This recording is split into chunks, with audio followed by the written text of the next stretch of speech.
We are living in a rare moment in human history. For the first time, a technology does not merely amplify our physical strength or our ability to calculate. It begins to imitate something we once believed to be exclusively human: thinking. And this is precisely why so many people feel uneasy, confused, or even afraid. The real question is not whether artificial intelligence will change the world. That is already an observable fact. The deeper question is this: what happens to human consciousness when we begin to outsource the act of thinking itself? Before we continue, I invite you to subscribe to this channel, not as a habit, but as a conscious choice. Every subscription, every comment, every share does more than feed an algorithm. It nourishes a field of people choosing reflection, presence, and awareness in the midst of noise. This matters more than it seems. It is essential to be clear from the beginning. Everything related to technology, neuroscience, and basic mental processes can be studied, tested, and to a certain extent, scientifically verified. But when we speak of consciousness, meaning, presence, and purpose, we enter a territory that science is only beginning to explore. And when spiritual language is used, we are also engaging with symbolic, philosophical, and existential interpretations. Here, we do not confuse these domains. We distinguish them. Discernment itself is a form of consciousness. Artificial intelligence did not emerge overnight. It is the result of decades of research in mathematics, logic, computer science, and cognitive neuroscience. It learns patterns, recognizes structures, and organizes information. But there is something it does not do, and perhaps never will. It does not experience. It does not feel silence. It does not live moral dilemmas or existential crises. And yet, many human beings have begun to live as if they could operate the same way, responding, reacting, reproducing, without pausing. Perhaps this is why the rise of AI functions as an uncomfortable mirror. It does not only reveal what technology can do, it reveals how absent we have become. Absent from the body, absent from silence, absent from the simple yet revolutionary act of thinking deeply before consuming another opinion. Later on, we will explore fear, faith, manipulation, work, and individual responsibility. For now, it is enough to recognize this. Technology does not threaten us by being too intelligent. It challenges us by revealing how little presence we have been sustaining. If you are here listening to these words, chances are you are not searching for ready-made answers. You may be seeking something far rarer today: clarity. And that is exactly what we begin cultivating here. A few days ago, a simple comment on a video sparked something much greater than an isolated opinion. It was not an attack, nor excessive praise, nor an attempt to persuade. It was a mirror, a rare one, because it came with honesty, age, life experience, and above all, silence between the words. The message essentially said, "This is AI. Be silent. Jesus is within you. Do not ask. Listen." Later, something even deeper emerged. The real problem is not the tool, but overstimulation, over-listening, and excess information with zero action. Knowledge, it said, is found in silence, within. This dialogue became meaningful not because of disagreement, but because of convergence. Two generations, two completely different life contexts, touched by the same sensitive point: the feeling that something essential is being lost in the excess. It was not a conversation about technology. It was a conversation about presence. There is something scientifically observable here. The human brain was not designed to process continuous streams of fragmented information. Neuroscience shows that attention is a limited resource. When it is constantly hijacked by external stimuli, our capacity for introspection, conscious decision-making, and emotional regulation decreases. This is not spirituality, it is physiology. The nervous system enters a permanent alert state, and silence begins to feel threatening. This is where cause and effect are often confused. Artificial intelligence does not create this condition. It accelerates a process that was already underway, the outsourcing of inner effort. Thinking requires energy. Silence requires effort. Discernment demands psychic resources. And when a tool offers fast answers and ready-made structures, the temptation to delegate becomes immense. Later on, we will explore in depth what AI is and what it is not. For now, it is important to notice this. The discomfort many feel does not come from the machine. It comes from comparison. Machines do not tire, get distracted, or procrastinate. Humans do. And instead of using this as an invitation to mature, many transform it into fear. The conversation continued, and a deeply human concern appeared. Fear of the future. Fear of a confusing world filled with misinformation, manipulation, and conflict. This fear is not irrational. Historically, every major technological transition has been accompanied by symbolic disorganization. Printing, radio, television, the internet all produce this effect. The difference now is speed. Here lies a crucial distinction rarely made calmly. Technology has never been the source of human values. It amplifies what already exists. Where there is clarity, it amplifies creation. Where there is confusion, it amplifies noise. Where there is ethics, it expands solutions. Where there is fear, it magnifies chaos. The topic of work also emerged. Who creates, who uses tools, who profits, who consumes. This must be addressed without romanticizing or demonizing. Using tools does not erase human labor. Planning, discerning, deciding, and assuming responsibility remain profoundly human acts. The tool does not replace consciousness, it responds to it. The sensitive point is not money, content creation, or technology itself. The sensitive point is losing the inner center while doing all of this. When value exists only in external results, the process empties. When silence disappears, even success becomes noise. Here, ancient spiritual traditions unexpectedly align with modern psychology and neuroscience. Silence is not the absence of sound. It is a state of neural integration. Meditative states, for example, show greater coherence across brain regions, less internal conflict, more clarity, greater discernment. This is measurable, not mystical. When someone says, "Be silent and listen," it can be interpreted spiritually or symbolically. But at its core, it is about restoring something overstimulation has taken from us: the ability to feel before reacting. If this resonates with you, like this video and leave a comment, not as a habit, but as a conscious act. Each interaction here is not merely a statistic, it is a signal of presence. A way of saying, I am here, reflecting, not just consuming. And that strengthens a collective field that is urgently needed. As we deepen this reflection, it becomes necessary to look more carefully at what many broadly call intelligence. The word is attractive, but also misleading when used without precision. In science, intelligence is not mystical. It is defined as the ability to solve problems, recognize patterns, learn from data, and adapt strategies. By this definition, artificial intelligence fulfills its role with increasing efficiency. This is measurable and does not need to be denied. The confusion begins when intelligence is mistaken for consciousness. Consciousness is not merely processing information.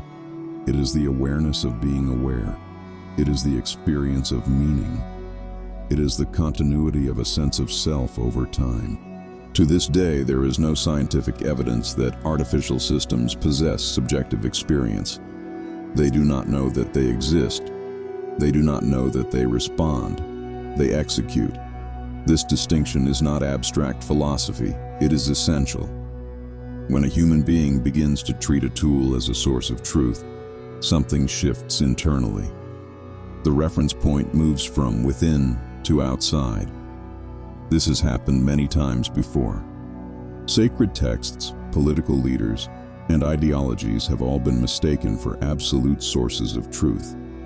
Technology simply gives an old pattern a new form. Later on, we will speak more about manipulation and collective responsibility. For now, notice something simple. No tool decides what is true. It organizes what it is fed. If the data is biased, the output will be biased. If human intention is confused, the result will reflect that confusion. Machines do not purify human intention, they amplify it. This is where many feel a deep discomfort without knowing why. There is a vague sense that something is slipping away, that as ready-made answers multiply, space for inner maturation shrinks. In psychology, this is known as reduced deliberate cognitive effort. When the brain becomes accustomed to constant shortcuts, it loses the capacity to sustain complex and ambiguous thought. Ambiguity, in fact, is essential. Human consciousness grows through contact with what cannot be immediately resolved. Doubt, paradox, and silence are not system failures. They are the ground of inner development. AI seeks to reduce ambiguity. Conscious humans learn to inhabit it. Perhaps this is why spiritual traditions across millennia have emphasized contemplation and silence. Not because the external world was wrong, but because without an inner center, any excess becomes disorganizing. Today, the excess is not physical labor, but mental stimulation. It is important to be transparent. There is no scientific proof that silence itself connects someone to a specific spiritual dimension. What does exist are strong findings showing that contemplative practices reorganize the nervous system, increase emotional regulation, and strengthen brain regions associated with perception and empathy. The spiritual interpretation of this belongs to the symbolic and experiential domain of each individual, and that experience cannot be outsourced. You can use tools to write, plan, organize, and create, but you cannot use tools to feel meaning. You cannot use tools to assume responsibility. You cannot use tools to choose your values. When we attempt to do so, something within us fragments. At some point, an inevitable question arises. Should we reject technology? The honest answer is no. Blind rejection is simply the opposite of unconscious submission. Both avoid the harder task, continuous discernment. To adapt does not mean to dissolve. To use does not mean to idolize. To evolve does not mean to abandon what makes us human. Later, we will explore how conscious adaptation can occur in practice, without fear or naivety. For now, recognize something simple and powerful. Technology is not stealing our humanity. We are often surrendering it through exhaustion, distraction, or fear, and this can be reversed.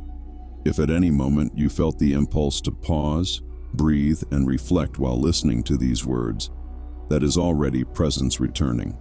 And presence is the true antidote to any technological excess. As this reflection matures, we must address a delicate yet essential point: the relationship between consumption, passivity, and power. Not power in a conspiratorial sense, but in a simple and observable one. Whoever directs attention influences behavior, and whoever influences behavior shapes decisions, values, and, over time, entire realities. This is not spiritual speculation. It is well documented in social psychology and behavioral neuroscience. Attention functions as a beam of cognitive energy. What you repeatedly focus on strengthens neural circuits. What you ignore weakens them. Over time, this shapes preferences, emotions, and choices. The mind is never neutral toward what it consumes. This is why the issue of artificial intelligence cannot be reduced to use it or don't. The mature question is, in what internal state are you when you use it? A tired, anxious, or fragmented mind seeks quick relief. Systems that offer fast answers and instant organization become deeply seductive in that state. Later, we will discuss conscious adaptation. For now, notice this. Technology does not create passivity by itself. It fits into existing emotional patterns. Where there is clarity, tools amplify creation. Where there is confusion, they amplify dependence. This point can feel uncomfortable because it returns responsibility. It is easier to blame external forces. Maturity begins when we recognize that we are not helpless victims of technology. We are active participants in how it integrates into our lives. Here lies the difference between information and transformation. Information can be accumulated endlessly. Transformation requires integration, time, silence, and conscious repetition. This is why many people know a lot, yet live very little of what they know. Excess content creates the illusion of movement, while real action remains minimal. At this moment, something essential must be anchored, not as a technique, but as understanding. The affirmations you record, here in the comments or in your personal notebook, are more than words. They are vibrational codes. When you write, read, and repeat them consciously, you create an energetic circuit that reprograms the mind and anchors a new timeline in your field. This is why inviting you to comment is not merely about engagement. It is about feeding a collective flow of consciousness. It is an anchoring exercise. Daily repetition transforms vibration into identity. If you wish to seal this understanding now, write, here, or for yourself, I consciously choose the frequency that creates my world. Repeat this phrase in the coming days, aloud or silently. Let it become the soundtrack of your vibrational field.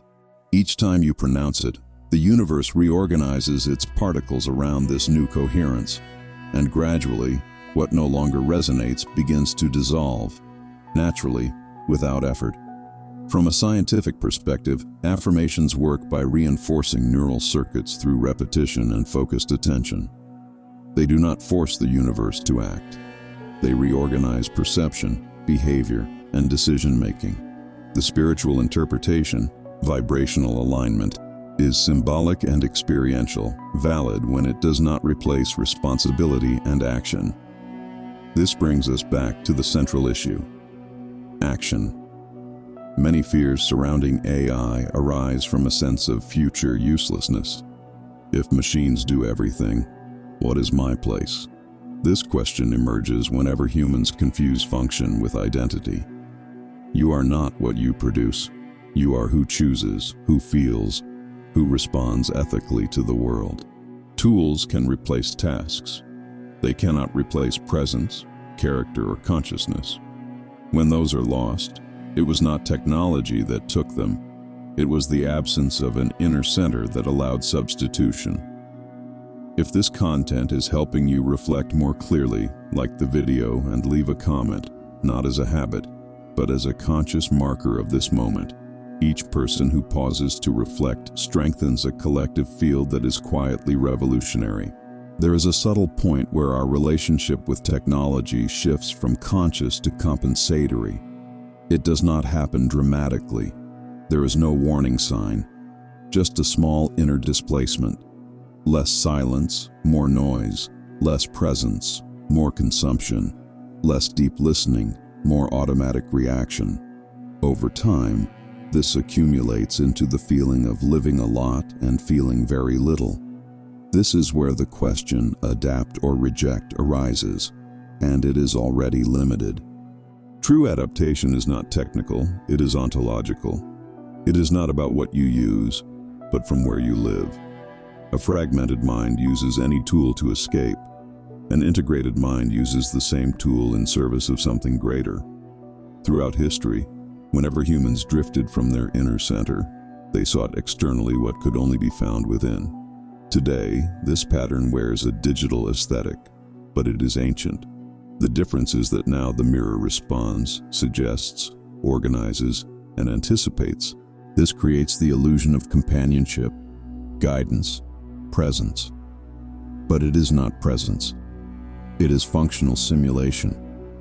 This is not a moral critique. It is an observation. No simulation replaces direct experience. No shortcut replaces the crossing. No ready-made answer replaces the maturation born of sustained silence. Earlier, we spoke about how artificial intelligence amplifies human intention. Here's the compliment. Human consciousness needs limits to flourish.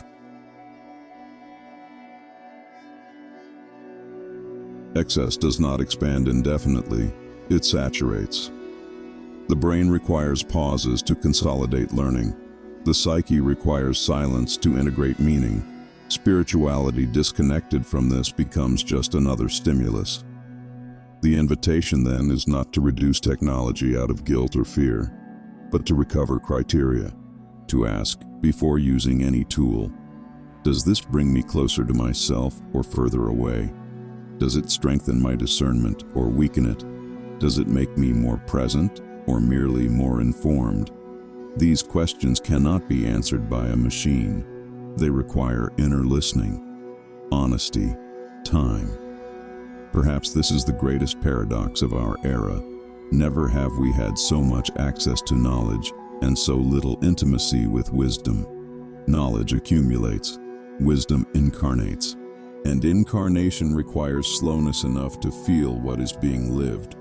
When we speak of faith, silence, and consciousness, it is essential not to romanticize them. Silence is not the absence of conflict. Often, it reveals exactly what we avoid: uncomfortable thoughts, undigested emotions, old fears. This is why many flee from it. Not because it is empty, but because it is full. Technology offers an elegant escape from this encounter. There is always something new to see, hear, or respond to. But every escape has a cost: the gradual loss of the capacity to sustain one's own presence. And without presence, there is no discernment. Without discernment, any tool becomes dangerous, not by nature, but by unconscious use. If you have arrived here, something meaningful is happening. You are not merely listening. You are accompanying. You are sustaining attention. That alone is an act of conscious resistance in a world that profits from distraction. Now allow all of this to settle, not as another idea, but as a practical invitation. In the coming days, observe your relationship with technology, not to judge yourself, but to notice. Notice when it serves you. Notice when it anesthetizes. Notice when it expands your awareness, and when it replaces it. And remember, the highest timeline is not created by machines or future promises. It is created by small, repeated, silent choices. Choices of presence, choices of responsibility, choices of inner coherence. If this message resonated with you, share it. Help expand this field of consciousness, because every awakened person illuminates hundreds of others. Leave your comment, your vibration, your testimony, not for engagement alone, but because your energy is part of this collective construction. And remember, the highest timeline is not a place in the future. It is a state of being, available here and now. May you walk in peace, clarity, and love. Until the next awakening.